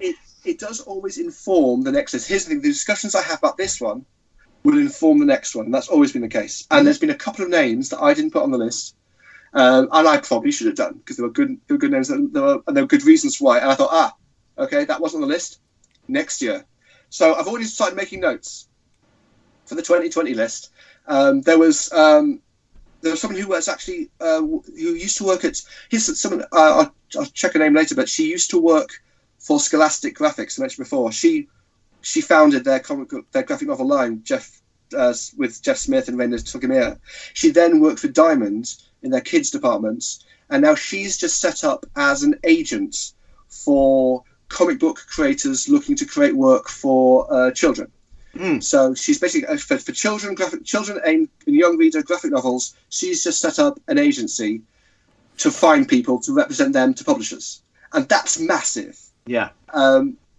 She's very likely going to be on the list next year, depending on how those kind of things go. But the client list she's got already is incredibly impressive, and she must be already having some very interesting meetings. So she wasn't on the list. Maybe she should have been. Sure. She will probably be on the next year's list. All right, now we got a for number 88. You have your war campaign. We had the boys on from Vestige long time ago, right? Now I don't even think there was a war campaign. I think it was our 19th or 20th episode we had them on. With their comic Vestige, they're and pretty good on Indiegogo. 75K, I think, or more. Yeah. I think it's more about their impacts on the industry as a whole. The comics industry has definitely been suffering from Comicsgate for a few years, and a lot of this last year, where a lot of creators came offline rather than engage anymore at all. You see a lot fewer posts from a lot of people, and you had a few people like in previous years who took the fight on, and this was the year where people just kind of said, we have better things to do with our lives. Let's just make comics instead. And so the Comicsgate people kind of turned in on themselves because they didn't have anybody else to fight, so they started to fight themselves, and that had an impact. Yeah. And a war campaign was either whether used ironically or truthfully was a rallying cry for some people and a terrible castigation for other people, and so you saw a lot of the Comicsgate turn on itself, and either with the hashtag Blame War campaign or not, that you saw a big impact across. So some people would be quitting Comicsgate as a result of whatever. Some people would join. You know, all sorts of people lining up and signing up to things, and basically you saw the conversation change. So it moved away from a critique of the mainstream comic book creators to a critique of itself. Became like a kind of a purity test, and that's kind of why I thought War Campaign deserved to have a slot in this. What I remember about them, then we had Roe and the guys on, and it was fun. You know, they had their book Vestige; it's doing very well. Oh my God, I got assaulted on social media. We talk about people walking away. I'm not going to walk away because I really don't give a shit about these people. But these people, my goodness, the names they were calling me, right, Niall? My God. No, I was right there with you. Actively calling me a Nazi and stuff like. I'm like, whoa, what the hell are you guys talking about? Yeah, I'm never in favour of that kind of description, that kind of language, because I've certainly. I mean, I'm with George Orwell on this. George Orwell, back in their 40s, would say, "Oh, everybody seems to be a fascist these days." Well, why can't we use the word for actual fascism? So anyway, that's me. Anyway. Yeah, holy crap! I was never, I was never called that before. I thought it was deserved to be on the list. It's not as high up as some people would have liked, I'm sure, and I'm sure there are other people involved who would be rather on there as well. But this was the year where that kind of conversation seemed to change. No, I think it's who knows. I know. I think it's a good call. I think that they have made a big impact, and they deserve to be on the list for sure because people are talking. It's not an honorific. If you're on the list, it's a recognition of what you've done or what you're doing. It's not whether it's good or whether it's bad. And an impact on comics. And it's all people have the impact on comics. Yeah, I think that had an impact. And you know what? It's never a bad thing to get people talking, is it? I think. Depends what they're saying, is it? Well, you as a journalist, I think you're going to want to have people Okay. I know you say if you're, like I said, there were certain languages that I'm not particularly happy with people using kind of stuff. I don't know if that's always a good thing. So I would always say it would always depend. I'm never going to be totally 100% on that. Well, look at me. We like positivity. It's a very good idea that I shut up. And all right. Everyone. Well, let's move on to the next one. On the internet can agree with that at least. Yeah. Well done. Jimmy Palmiotti and Amanda Connor. Yes, definitely. I'm a little bit surprised. They're new entries, which again they stepped away, but because they were literally given, in a sense, the keys of the kingdom for DC. With the success, there'd be no Birds of Prey film. I really don't think. Again, them. You're talking about the film, but you're right. I do agree. We're just looking at the comics, and there is some comeback. So yes, the effect of the film will have an effect on the comics as well. Yeah. But for this list, I'm really trying to concentrate on the impact on the comics industry rather than how you see comics in films. Right, but I think it's also the effect the comics had on the film. Do you know what I mean? I think that due to the success of their run on Harley Quinn is what made the Birds of Prey film a possibility, a reality, I think. Certainly they should have definitely been on the film power list. Such a thing. Yeah, I agree. But yes, but certainly they've got a lot of talent, and the work is well received. It does well across the boards. You can see their work in the DC Giant books as well, and also on the crowdfunding. I can't deny it. Jimmy is one of the constant suppliers and crowdfunding. He's almost like he's you can point to Jimmy to say this is where crowdfunding works. Yeah, because you can see him doing it constantly and finding that audience that way. Well, so, and he's a pioneer. I mean, he's been doing it for 10 years. I mean, he's the one that people went to in the beginning, you know, and we're going to get to the list of those people, if you don't mind, you know, people that aren't on the list, because I'm curious about a few. Sure. And, you know, those people go to Jimmy and ask Jimmy. And, you know, Jimmy was, you know, we had the joke, we call him the Godfather, you know, which, you know, he kind of is. And he must have 25 hours in a day, because he'll always find time to talk to anyone. It doesn't matter if you're Dan DiDio all the way up here, or if you're some, you know, Billy Tucci or someone. I mean, I'm friends with him for a long time, but I see him talking to wannabe creators at conventions, you know, people that want to come out with their own books and stuff, and they're incredible ambassadors to the industry. Absolutely. Really yes, I have to say, you know, it was nice for the list just because they're friends. That's not the reason why they'd be there. But yes, it was extra rewarding for that reason, I guess, because I did want to recognise just. Here's the other thing. There's also on the list, you get places can often be defined by a confluence of things. So if you're more than one thing, if you are this and you are this and you are this, and they all kind of combine, and that's and also if you can have combined people, and certainly Jimmy and Amanda working together, that was such a powerful node that absolutely would deserve to be on the list completely. All right, Niall, and our top 10 or our bottom 10, which is all an honor, no slight. No slight. You know, if they made the list, they made the list. I have more questions on some people. I'm curious why they didn't make the list than really who's left. No offense to those last. I might have made a mistake. Yeah, but like you know, obviously our passion is, you know, we all love mainstream stuff. You know, that's how we got into comics, and then we got into crowdfunding because that's, you know, that's fun. It's a fun game. You know, it's a fun business opportunity. By the way, you didn't mention Camilla Zhang. I thought that was quite an important name when it comes to crowdfunding. Did I skip over Kickstarter's? Oh, 84. Kickstarter's Comics Outreach. Yes. Again, a lot of the decisions that get made in terms of kind of crowdfunding, Kickstarter's still head and the heels above in terms of kind of crowdfunding. Someone I want to mention, she's a really quite important figure. And again, it's more of a, you know, also kind of create a bit more of a reasons here because of her suit aspects. But I think this is something that could be worth talking about, and you should have on. We've reached out to her. I said maybe she's too powerful. Maybe we will see. Maybe things happen. Maybe this year, but not next year. Okay. What? Look forward to finding out. I said maybe not. Maybe she's too big for us this year, but not next year. Now I'm trying to encourage you. Well, how is she the gatekeeper of the future? I mean, what is her impact? Well, again, it is kind of gatekeeping for Kickstarter. She's very much in control of what we're seeing through Kickstarter in comics. Oh, okay. So decision making. What number is she? She's number 84. We skipped over her to go. Yeah, well, sorry about that. Anyway. So yes, so again, she's on there for those reasons. Again, not higher up, but I thought that was a good level. I think that's a little terrifying, though. She is the gatekeeper of the future. Yeah, I don't like that. I don't like that. Maybe because I was in the infantry, I don't like gates. I don't like gatekeepers. The list is full of gatekeepers. That's true. One way or another. True. And that's the reality of it all, isn't it? But now, like, you know, thinking I of like, realize, I mean, to some degree, I'm a gatekeeper because I put these people on the list. You know, that's right. That's you true. are the same gatekeeper. You are the evil gatekeeper of Bleeding Cool. There's the question they never asked. They should have asked in Watchmen, who gatekeeps the gatekeepers? Yeah. You know? Yes. Hashtag. Turns out it was me all along. So, all right, now let's get. But talking though, like about like, you know, impacting, I would say, like the comic industry. I mean, like, you know, first comes to mind. I mean, I look at someone who's really kind of, you know, went from mainstream publishing to taking like things into his own hands and making crazy money, impacting it would be like someone like Brian Pulido.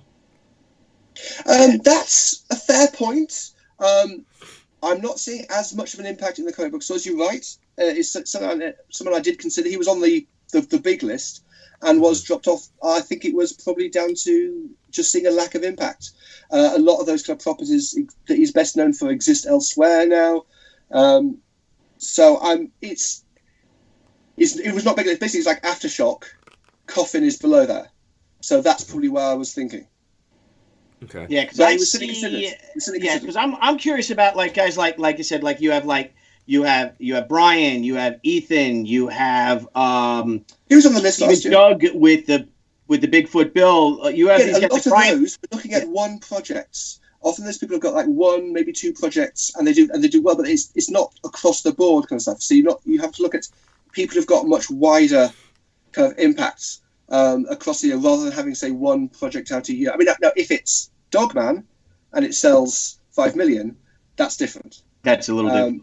Well, now you look at Brian Polito. Then I look at Brian's done, I think, 15 crowdfunding campaigns, 15 Kickstarters, and I think this year, Brian, and a lot of people go to Brian Polito.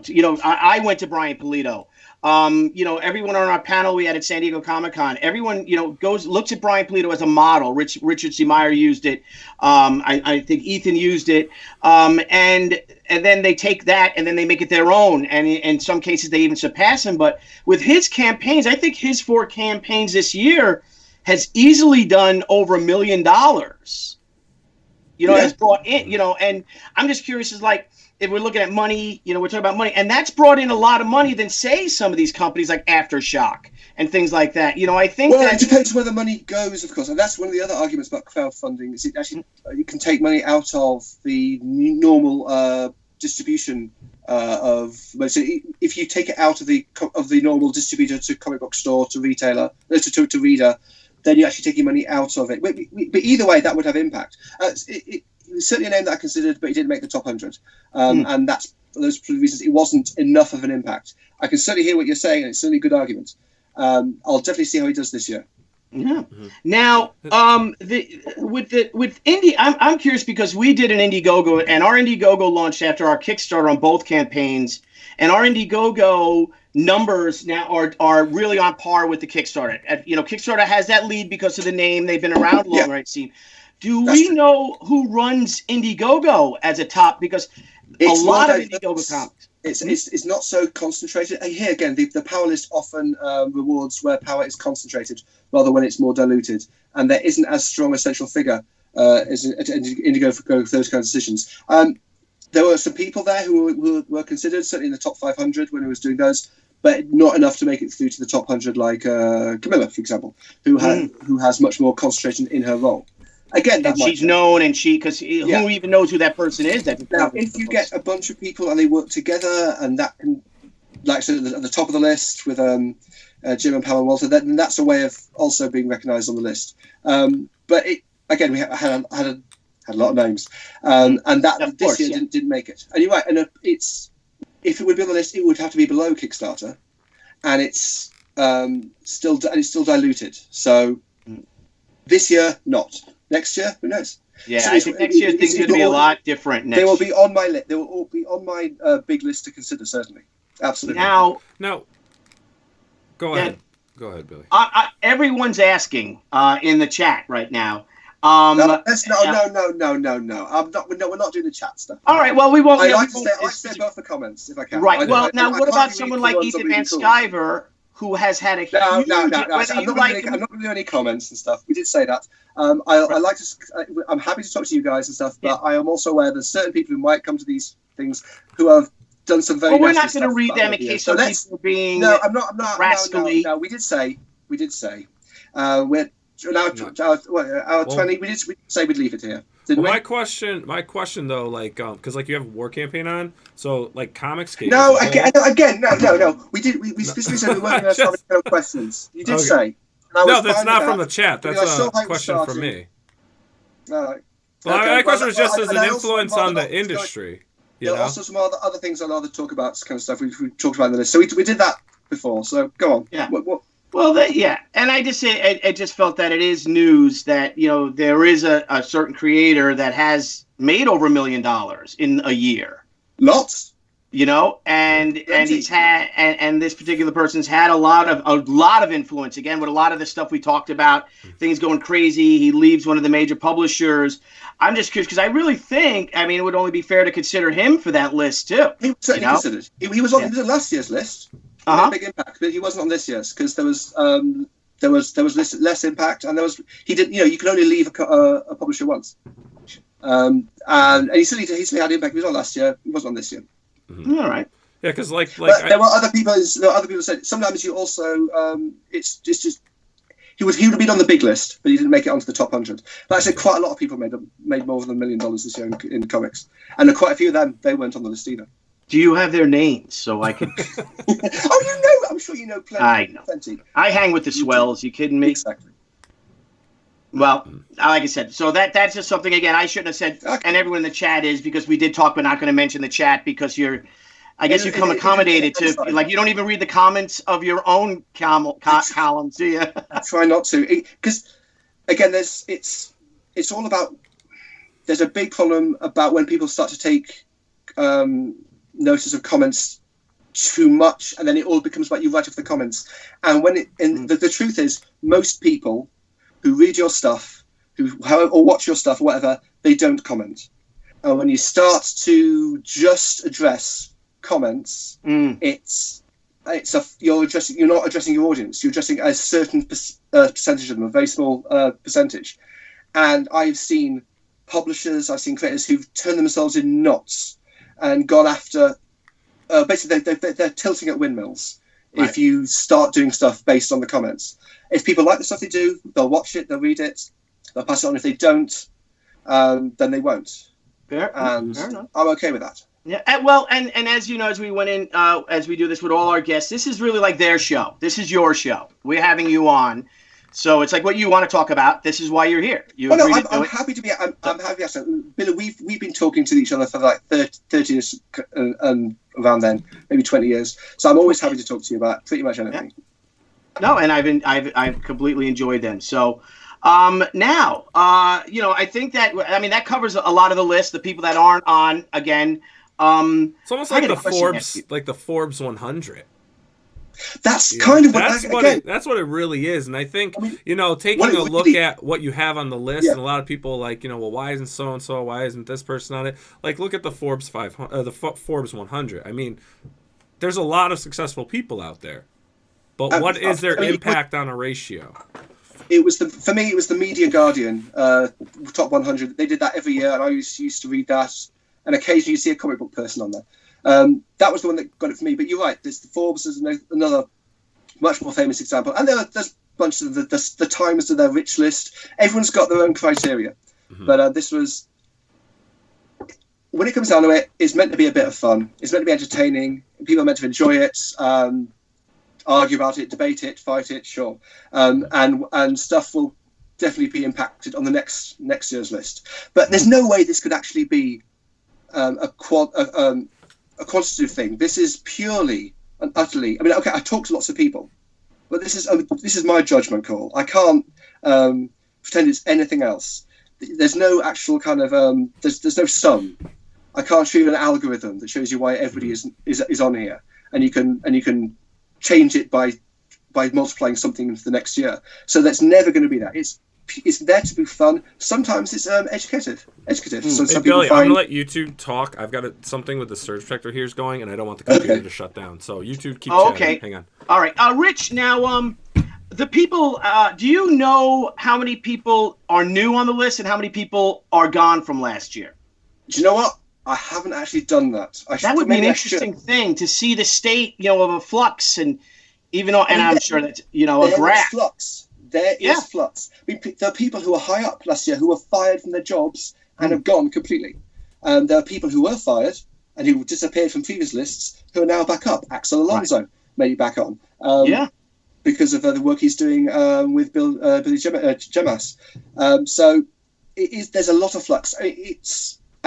People are only a bad quarter away from dropping off. So yes, some people went completely. Some people came back. Some people at the very top who weren't on the list at all last year. So there is a lot. And our number one was not even on the list last year. Wasn't on the list.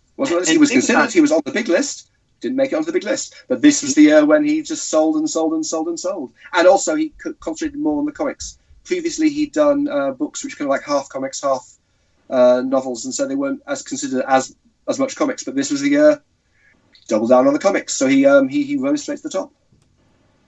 Wow, that's good for him, man. That's great. I love seeing things like that. I really do. I love seeing the creator owned. Someone. You know me. I've been doing that for a long time. I did it for Yeah, 15 years, 10 years. You get a little burnt out. You do, and then you work for the mainstream, which has been great. I'm very very grateful for all that I've done for DC. But you really don't make, as you said, you have a book with Image that says, if you have a book that sells with Image at 20,000, yes, you're making way more than if you wrote Batman. Way more. Yes, and a very good living. Yeah. Also, you also own the rights, and so Yeah. in 6 months down the line, you can sell them to Universal or whoever. Yeah. And that's straight there. So Yeah, and yep. And the cool thing, you don't have to. yep.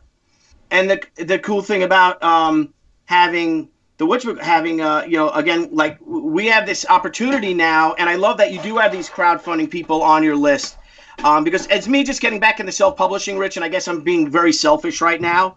Of course I wanted you on the list because I've been talking to my friends all week, and everybody was talking for the past since New Year's, whatever, since everyone. If I talk to Frank Thierry, if I talk to Jimmy, if I talk to did you see the Bleeding Cool? So I'm like, and so that's why you're perfect. Guests for this, and I hope you come on again for us to discuss it next year or anything else you have. But I just love the idea again, like with this She campaign I'm doing, Rich. I've made more money with this She campaign, I think, than all the money I made with DC for like 2-3 years, maybe. That sounds about right. In less than 30 days, and it's so liberating. And for anyone out there that wants to create your own books and stuff like that, and again, and you're looking at the people that we had mentioned, some of the people on the list, and you talk about Brian, you talk about EBS, you talk about Rich, and you talk about what's your name, Spike. Have you? I've got a question, Billy. Would you ever consider going back to, say, creator-owned publishing through somebody else, like the Image Comics, for example? Yeah, I absolutely would. Just because there's only so many hours in the day, like we have a Diamond meeting, so we are. Diamond changed my life. Steve Jeppy and Diamond Comics changed my life.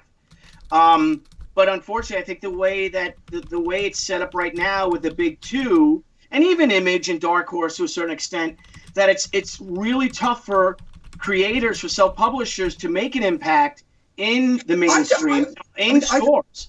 I'm not so sure. I mean, I look at something like how Arun Singh, he's on the list, has been marketing for Boom. And I look at Boom the last year or so. They've had some extremely strong hits from a publisher that doesn't normally get those kind of hits.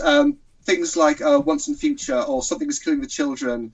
And they've had a massive impact in comic stores. They've become speculator hits as well. Well, that's it. And I'm always thinking that's... I know. I think there's the Boom model is something that I think a few more publishers might look to because they found a way to excite people about comics. And I have a theory that what's also helps that if we can self-finance our own books, like you said, with the people that care about you the most, the people that support you the most, that you're selling directly to them, and they are taking a chance on you and taking money out of their own pockets to give to you directly, so you can realize your dream. When we go into Diamond, we have a whole marketing plan for the year, and we're going to start the latter half of 2020, and we're going to offer guaranteed shipping because our books are done. And this will give them confidence and give the retailers confidence and the people that are going to buy the books in the stores confidence to know that those books are going to ship on time, because it is tough, Yeah. And you know what? I noticed something this just yesterday, I think it was. Dan Didio made a statement that he was going to guarantee that all the Black Label books would be completed before they were being solicited, things like that. And I just thought, that's the kind of claim that quite a few smaller publishers have been making. It's quite glad to see that DC has been having to step up with their own. Yeah, and that's where we're going. And we have something like I'm bringing Miss Fury back through Dynamite, and I think it's a June Indiegogo. I think they just do Indiegogo. I don't think they do Kickstarter. And that's going to be a premium format graphic novel, 100 plus page graphic novel, because we have the family involved and stuff. Right. So I will do that. And I do have another project, which I think is my wife says the best thing I've ever come up with. And I've run her through for 30 years. She's been listening to my lame brain ideas. And then this one, she's like, oh my God, That's the one of all the stupid ones you had. But I am going to be talking to publishers about that, because I would just be writing that and doing the covers. Yeah. And I tell me how that goes, because the other thing is, I mean, not that many people know, but I actually used to self-publish comic books myself back in the 90s. I'm not sure they did very well, and certainly weren't very good, but a long time ago. And I have to say, I mean, I still do stuff. I mean, I'm a political cartoonist for a website called Guido Fawkes. I do cartoons for them every Monday, and we just kind of kept that bug going, the writing drawing bug. But this is the year that I think now actually I'm gonna have to settle down and write and draw a comic book. So why not? I started working on something new. So yeah, and I think even with your I mean, Avatar would publish them, wouldn't they? I don't know. I look. Avatar published a comic book of mine a few years ago called Hold Up, and it sold terribly. So I don't really want to put them through that. Well, I know that I don't recommend them anyway. So, but we'll see. I've got something. I've got something that I think might be quite fun. So we'll see. You never know. No. Or you do it yourself. You could do it yourself. Well, exactly. Throw yourself out there and do what these people are. There are people here that are in our chat and people that come to our show that have never done a comic before, and they'll go on, and that's the whole influencers and stuff, and they'll go on to these websites, they'll go on to these YouTube channels, and they'll follow these certain creators and stuff and see what they're doing, and they're like, why can't I do one? And then they end up making their own book. Mm-hmm.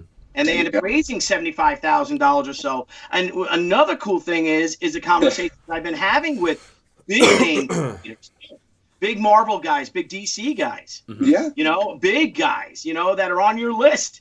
And they're like, I can't believe you did that with the book. I'm like, if I can do this, what can you with your, reach in the mainstream? So everyone started, I love it that it is this you're mainstream. It's like a golden age of creator-owned books. He's so again. modest.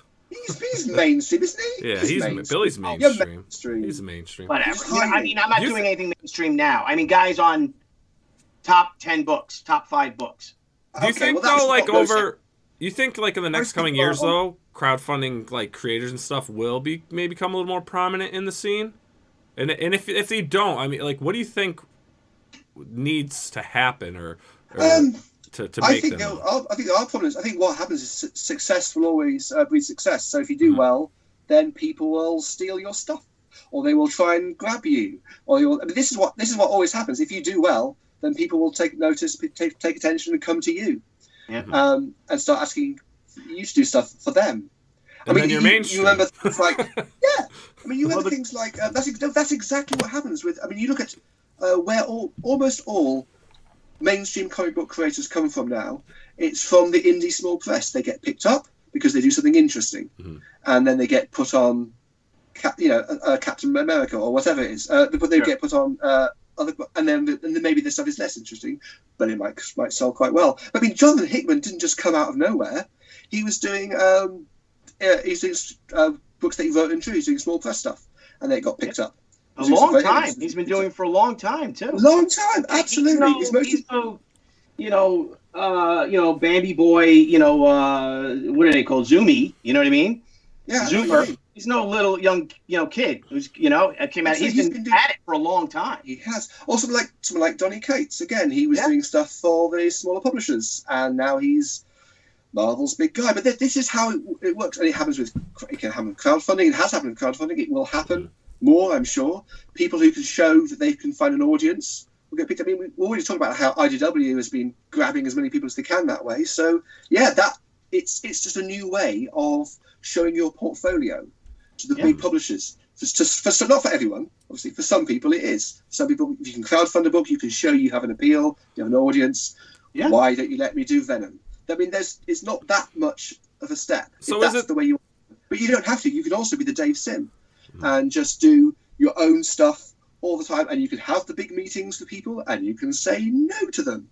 And I think it was Dave Sim said one of the most delightful things was saying no to DC Comics when they wanted to buy some of us back in the day. So, those possibilities as well. You can use crowdfunding as a step to the next thing, or it can be the thing in itself. And both routes are absolutely fine.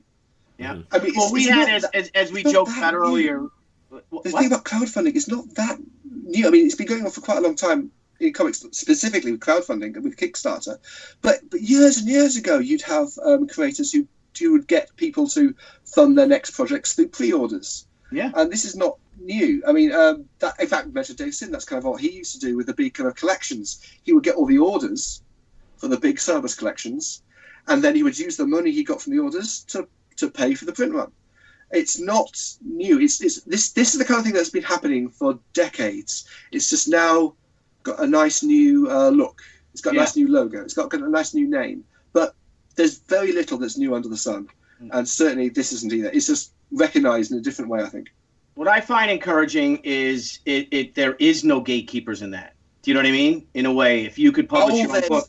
Now, of course, there's gatekeepers at certain, like maybe Kickstarter won't want you, but no, when you publish your own book, there's no gatekeeper. The people, if they like you, they'll come to you. Like say you have the greatest Captain America story in the world. If someone, that editor at Marvel, no matter how much success you has, that editor at Marvel doesn't like you, you're not even going to be considered, no matter how much success you've had. That's true. Now, I'm not talking from experience, but I'm just saying as an example, you know? No, I think what you're saying, it was Dave Sim who would talk to creators about that, and he would say, well, just get rid of the serial numbers. If you can Batman, just take his ears off and publish it yourself, it'll be fine. Yep. And I mean, there is definite truth in that. And actually, now I think about it, that's exactly what Frank Miller did with Holy Terror. But that's exactly what he did. That's right. Mm-hmm. It does work. There are all sorts of ways out there. There are also lots of people. You say there's no gatekeepers. There are lots of people who will try and be gatekeepers. Some people will say I'm one as well, like we mentioned. But you're right. When it comes down to it, you do you. I think that's the greatest. I think that's great advice. You do you. Also, you might not get an audience. That's the other thing. People might not like what you do. They might not like what you create, but the odds are that you will. And sometimes that's kind of the only audience you ever really should need. And you know what's exciting about it? Create themselves. Well, you know what's great about it is that your enthusiasm is contagious. Like remember we said about Wizards coming back. And I said, well, Wart the Wizard is coming back in 2020, and we have a book. Now, Wart the Wizard is by Mandy Summers, who had a story for, she's a mother and a wife, and she would tell her daughter this story about Wart the Wizard. And she made a comic for herself. She launches a crowdfunding campaign, and now she's already over $10,000 with it. Well, I mean, you were mentioning Jeff Smith earlier. That's kind of his story as well. Telling those kind of stories, and he just self-published it on print runs of a few thousand that he managed to scrape together. So absolutely, that if you've got a story that you believe in yourself, I mean, then that should be the only reward you need. You put it out there and you love it, and it's great. And now, if by coincidence it's loved by hundreds of thousands of other people as well, right? Well, then that's where the careers come from, and that's great. But it should only really ever be the stuff that you're doing for the love of it, because that's the stuff that will last. That's the stuff that has a chance of lasting, I think. Yeah. Well, the thing is like I said, what's great about this is don't fear the gatekeepers, including this one, because you admitted you were one of them, which you're listening to. But like I said, the hell with the gatekeepers. Do your own stuff. Don't let it slide off. Don't ignore them. And you be you. Like you said, you do you. You do you. Yeah, I think so. That's when it comes down to it. I think you're right. Well, this is hashtag fuck the gatekeepers. Is that where we're at? Hashtag fuck the gatekeepers. Now, Rich, I got a question to ask you. What everyone wants to know. Go on. Tell us some of the things, because you know a lot. You know things, and you drink, and I know that. Sometimes. Tell us something that you know about a really big comic creator that would destroy them if you told us. No, I'm kidding. Why would I want to? Well, first of all, if I had such a thing, and it was, what's your darkest secret with comics? It would already be on Bleeding Cool. I know you would. So, but no, there would have to be a reason. It's not that's the kind of stuff I'm very, very wary about. Right. They'd have to be really because I know I've run stories that have probably destroyed people, and I would hopefully each of those times there's a really good reason. It's not something I like to do. It's not something I aim to do. If it has happened, it's usually probably happened by accident. And there's some stuff I've done that I've had to apologise for, certainly over the years.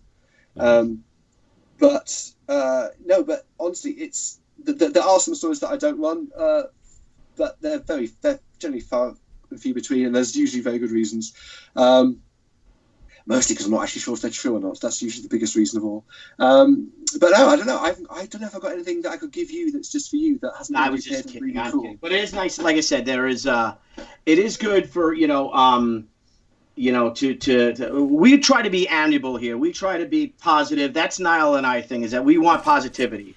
Sounds good. If I say something wrong to someone, which I usually say to their face, that's why I get in trouble so much. But and if I'm wrong, I'll apologize. And I apologize. Yeah, absolutely. And there's no shame in that. There's nothing. And just let's be civil to one another in this year. Especially here, the industry it's crazy what's going on in the comics industry. We're working on a book about that. Yeah. It's the creators, which is insane. It's not the characters; it's the actual creators of these characters are at war with each other and stuff. And well, as I was saying, we don't have time for that kind of crap. One of the things it mentioned on the power list is how quite a few prominent people have dropped off social media almost entirely over the last couple of years, rather than have fights with anyone. Yeah, I wish a few more would that are on it. Like I said, you should have seen these nuts that I ran into. Holy cow! I was like, what? And then was like, oh, Billy, you don't know what you just got yourself into by responding to some person I never heard of. And I'm like, dude, what's up with that? And then they just went, oh, and it was insane. And even my wife's like, oh my God. Well, guess what? Please don't it's like that high school drama. Silly. Guess what? You can do the same thing. You can just turn off the computer. Yeah. I did. I absolutely did. You know what I felt? Close your stuff. We all can do it. It's not, so that some people are in a better position to do it than others. That's definitely true. Mm-hmm. But yeah, there are ways out sometimes. Yeah, and someone had said if it cost you $1 every time you had to give a like or a follow or a comment, the world would be a lot more civil place, I think. So possibly. Or Richard, just make a whole lot of rich bastards telling everybody what to do and think and say, because it's only $1. You should see our entertainment industry. They already do that. That's what they do. Did you see Ricky Gervais on the Golden Globes? You know what? I thought he was a bit. He's done better before. I think it was a bit. He was a bit down. This year. I thought his stuff he did just done. He didn't want. It's funny. He didn't want to host. He was so open about it. He's like, I don't even know why I agreed to it. Oh, of course. He's like, I really didn't want to do this.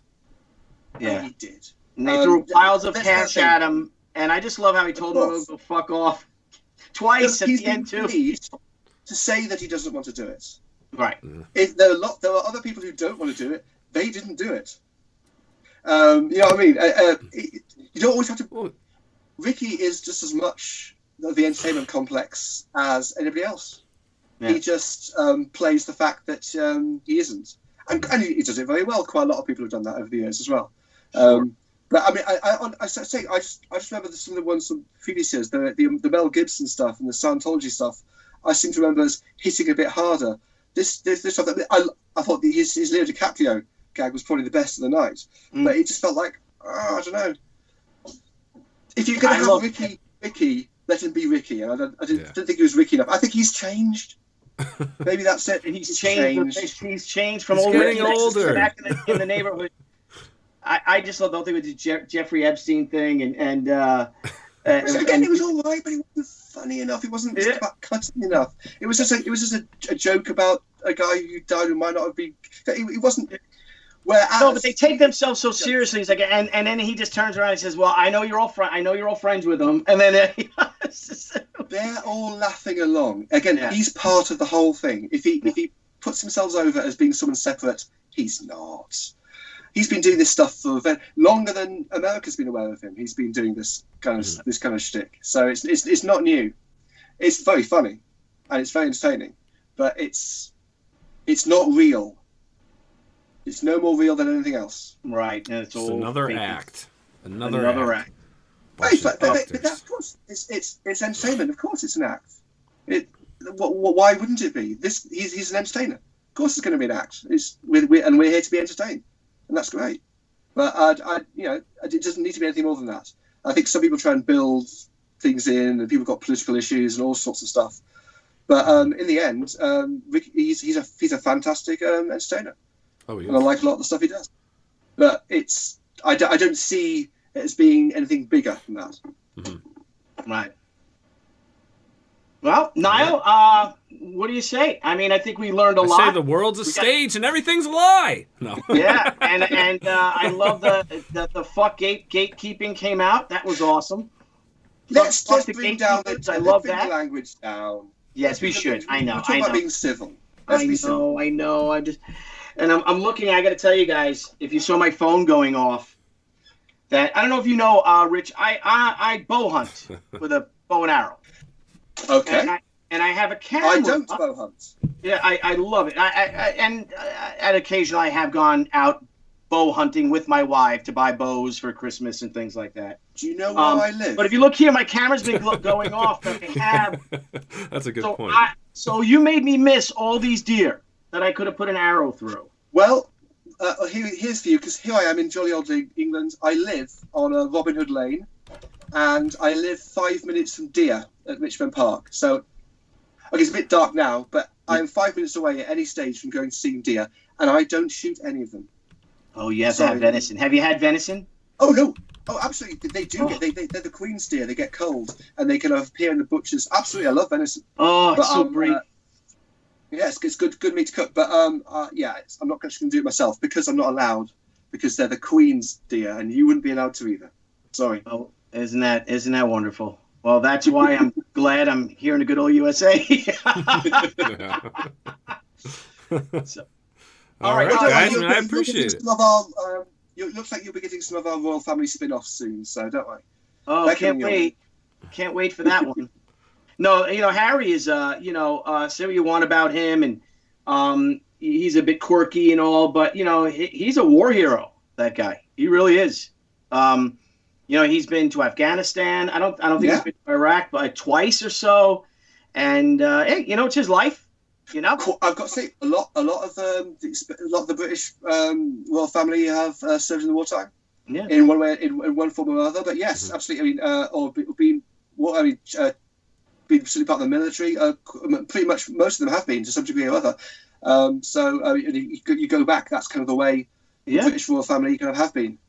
Even now, how do you feel about the monarchy? If you don't mind me asking now, I know we're getting off subject, but I'm just interested about it. How do you feel about the monarchy? I mean, like you have now that Harry and Meghan, is she a duchess and he's a prince, right? So is she duchess, I think, but how do you feel about them? That they want to move, to Canada and to the United States half the time, but when they come back, they'll still be living off of you guys. Now, how do you? I think the monarchy is cool. I think it's cool. I love tradition. I love that kind of stuff. But how do you feel about it? The royal family are, like all good immigration stories, are great for the economy because we make so much money from tourism for the royal family, and it's but it outstrips the cost of the royal family by 10, 20, 30-fold. Is the people who come to see the royals from all around the world. They are also fantastic diplomatically. They can be used all sorts of ways in order for countries to talk to each other in ways that they might not normally be able to do with their politicians. And they could be great for courting other countries as well. I know that Donald Trump has given Britain far more favors purely because he got to meet the Queen.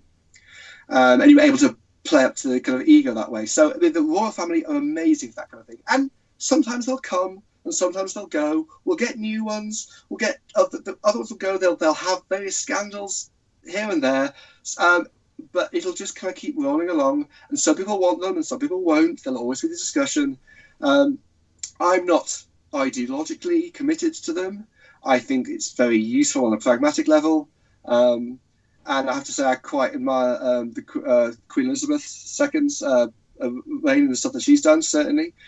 But I'm quite happy with them going off in whatever form they would like to continue going to. As long as we can keep making jokes about them and not getting our heads cut off, I'm fine.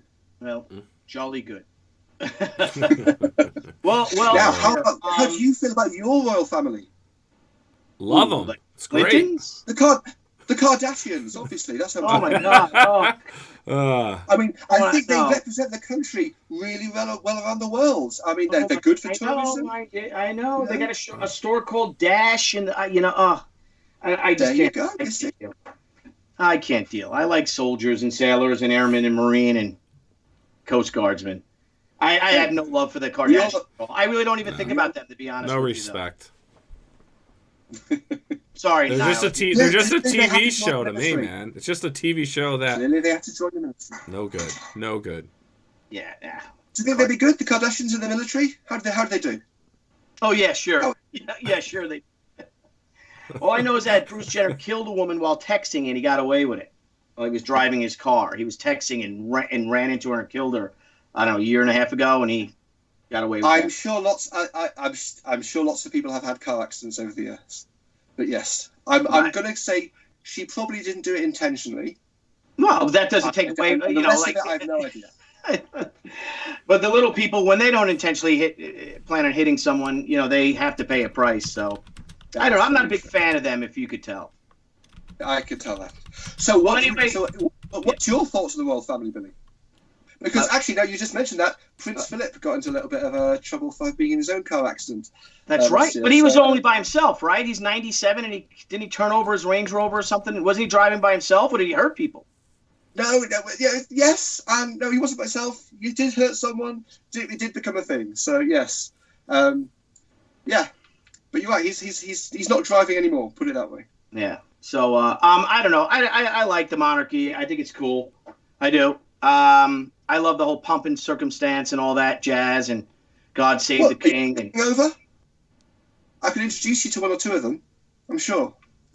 Do you know I've written royal comic books before now? Oh really? I don't have to meet them. Meet the Queen would be cool. I wouldn't bow to her though. But it would be cool to meet her. I've done a signing in a Forbidden Planet for a royal wedding comic book before now. So. Oh jeez. Hey. Oh. It was quite fun. Got to meet a whole new fan base. Yeah. Oh, wow. Well, if you see Andrew, I'd like to have some questions about him and ask him about his adventures. We all have questions. Yeah, he's gone, right? He's hidden. So. Well, for now, we'll see. I'm waiting for the Crown to tell us what really happened. I'm looking forward to that. Well, Niall. No.